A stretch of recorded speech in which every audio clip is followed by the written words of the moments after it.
රාජ්‍ය පිළිබඳ ඉදිරිපත් වූ තවත් න්‍යායක් තමයි රාජ්‍ය පිළිබඳ වූ මාක්ස්වාදී න්‍යාය. එහෙමත් නැත්නම් සමාජවාදී න්‍යාය. මේකත් තාමත් ජාතික විභාගයක් තුළ ප්‍රශ්න කිරීමට ලක් නොවූ තේමාවක් විදිහට අපි හඳුනා ගන්නවා. මාක්ස්වාදී න්‍යාය පිළිබඳ හඳුනා ගැනීමේදී අපිට වැදගත් වන ග්‍රන්ථය තමයි කාල් මාක්ස් සහ ෆ්‍රෙඩරික් එන්ගල්ස් විසින් රචනා කරපු කොමියුනිස්ට් ප්‍රකාශනය. කොමියුනිස්ට් කියන වචනේ අර්ථය වෙන්නේ පන්ති විරහිත කියන අර්ථය. මාක්ස්වාදය කියන්නේ ඉතිහාසය හා ආර්ථිකය පදනම් කරගෙන රාජ්‍ය පිළිබඳ ඉදිරිපත් වූ න්‍යායක්. මාක්ස් ඒක ගොඩනගන්නේ ඒ කාල් මාක්ස් සහ ෆ්‍රෙඩරික් එන්ගල්ස් විසින්. ඔවුන් මීට පෙර නොතිබී ආකාරයේ විග්‍රහයක් රාජ්‍යයේ ආරම්භය, එහි විකාශය හා අනාගතය පිළිබඳ ඉදිරිපත් කරලා තියෙනවා. රාජ්‍යයේ සම්භවය පිළිබඳ මාක්ස්වාදීන් ඉදිරිපත් කරන්නේ එය දීපල හිමිපන්තිය හා දීපල නැති පන්තිය අතර ඇති වූ පන්ති අරගලයක ප්‍රතිඵලයක් වශයෙන් රාජ්‍යයේ සම්භවය සිදු වී ඇති බව. ඔවුන්ගේ විග්‍රහයට අනුව රාජ්‍යයේ විකාශනය වන්නේ එක් පන්තියක් ආරක්ෂා කරන, තවත් පන්තියක් මර්ධනය කරන පන්ති උපකරණයක්. තවත් විදිහකට කියොත් දීපල හිමි පන්තියේ පන්ති උපකරණයක් ඕන එක යොදාගන්නේ දීපල අහිමි පන්තිය මර්ධනය කරන්න. මාක්ස්වාදීන්ගේ විග්‍රහයට අනුව රාජ්‍යයට අනාගතයක් නැහැ. ඔවුන් ඉතිහාසය බෙදනවා යුග 6කට ආර්ථිකය පදනම් කරගෙන. ඒ ප්‍රාග් කොමියුනිස්ට් යුගය, වහල් යුගය, වැඩවසම් යුගය, ධනේශ්වර යුගය, අනාගත කොමියුනිස්ට් යුගය වශයෙන්. අපි දැන් මේ එකින් එක යුග පිළිබඳ සාකච්ඡා කළොත් ප්‍රාග් කොමියුනිස්ට් යුගය මේ නොදියුණු ගෝත්‍රික සමාජයක්. සියලුම දෙනා සාමූහිකව ජීවත් වුණ අතර පෞද්ගලික දේපල පැවතුන්නේ. එම නිසා කිසිවෙක් මිනිසන් පාලනය කරන්න පාලකයෙකුගේ අවශ්‍යතාවය ඇති වුණේ. සියලු දෙනා සාමූහිකව ජීවත් වුණේ සාමූහික දේපල ක්‍රමයක් තමයි මේ සමාජය තුළ ක්‍රියාත්මක වෙන්නේ. ඊට පස්සේ උදා වෙනවා මාක්ස්වාදීන්ගේ විග්‍රහය තුළ දෙවෙනි අවධිය. එනම් වහල් යුගය. පළවෙනි වතාවට පෞද්ගලික දේපල ගොඩනගෙනවා මේ වහල් යුගය තුළ.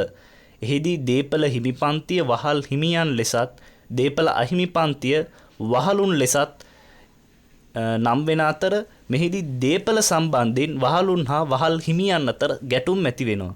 එහිදී වහල් හිමියන් විසින් කුලී හමුදාව, නීති, සිරගෙවල්, නිලධාරීන් යොදාගෙන වහල්ුන්ගේ නැගී සිටීම් මර්ධනය කරනවා. ඒ අනුව මේ වහල් යුගයේදී පෞද්ගලික දේපල බිහිවීමත් සමග රාජ්‍ය නිර්මාණය වෙනවා. ඒ රාජ්‍ය නිර්මාණය වෙන්නේ දේපල හිමි පන්තියට දේපල අහිමි පන්තිය මර්ධනය කර හැකි පන්ති උපකරණයක් ආකාරයෙන්.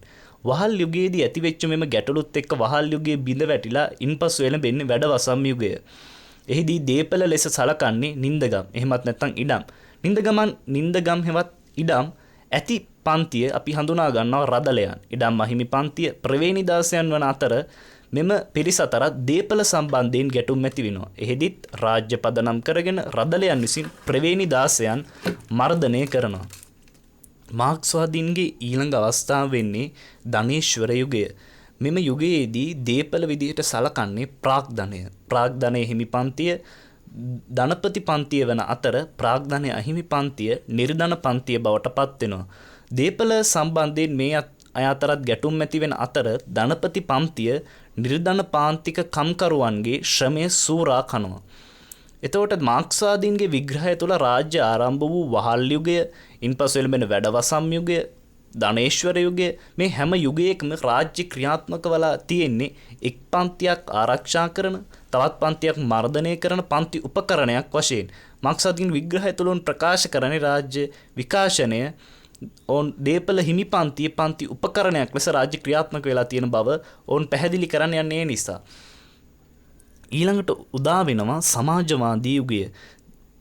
ධනේශ්වර යුගයේදී දිගින් දිගටම සිදුවෙච්ච සූරා කෑමත් මර්ධනයක් දරා ගැනීමට නොහැකි වන ස්ථානයේදී නිර්ධන පාන්තික කම්කරුවන් එකට එක්වී සියලුම දෙනා එකට එක් වෙලා සිදු කරන ආයුධ සන්නද්ධ අරගලයක් මගින් ධනපති පන්තියෙන් රාජ්‍ය බලය හා ආර්ථික බලය පැහැර ගැනීම සිදු වෙනවා. මේක තමයි ඉතිහාසයේ පළවෙනි වතාවට මාක්ස්වාදීන්ගේ විග්‍රහය තුළ ආර්ථික හා දේශපාලන බලය නිර්ධන පන්ති අතර පත් වෙන. මාක්ස්වාදීන්ගේ අවසාන බලාපොරොත්තුව වන්නේ රාජ්‍ය අහෝසි කිරීම.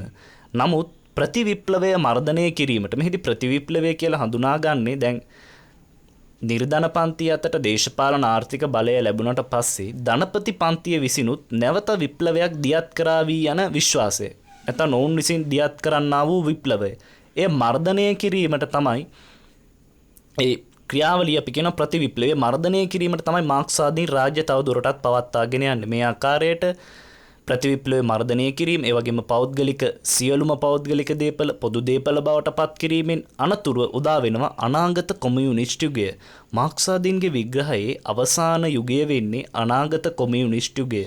මේ සමාජය තුළ සියලුම පෞද්ගලික දේපල පොදු දේපල බවට පත්වෙන අතර දේපල හිමි පන්තිය හා අහිමි පන්තිය ලෙස බෙදීමක් නැහැ. එම නිසා එක් පන්තියක් ආරක්ෂා කරලා තවත් පන්තියක් මර්ධනය කිරීමට අවශ්‍ය වෙන්නේත් නැහැ.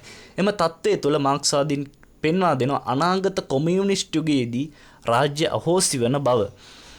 ඒ වගේම අපිට පුළුවන් දැන් උත්තරයක නිගමනයට ඔබට කියන්නට පුළුවන් මෙම මාක්ස්වාදීනය ප්‍රායෝගිකව ක්‍රියාත්මක කරන්න 1917 ඒ සෝවියට් රුසියාවේදී V.I. ලෙනින් විසින් ක්‍රියාත්මක කරන් ඉන්පසු නැගෙනහිර ජර්මනිය, චීනය, කියුබාව, උතුරු කොරියාව, කාම්බෝජය ආදී රාජ්‍යයන් ගණනාවක මෙම සමාජවාදී න්‍යාය නැත්නම් මාක්ස්වාදී න්‍යාය ක්‍රියාත්මක වන අතර අද වන විට ලෝක මට්ටමේ සමාජවාදී බිඳවැටීමක් දකින්නට තියෙනවා.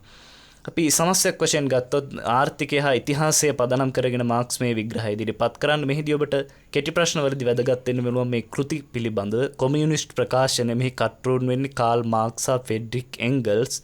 ඒ වගේම රාජ්‍ය හා විප්ලවය එහි කතුවරයා වෙන්නේ V.I. ලෙනින්. ඒ වගේම පවුල පෞද්ගලික දේපල හා රාජ්‍ය බිහි වූ හැටි. මේ කෘතියේ කතුවරයා වෙන්නේ ෆ්‍රෙඩරික් එන්ගල්ස්. අපි තවත් මෙවැනිම වැදගත් තේමාවකින් හමු වෙමු.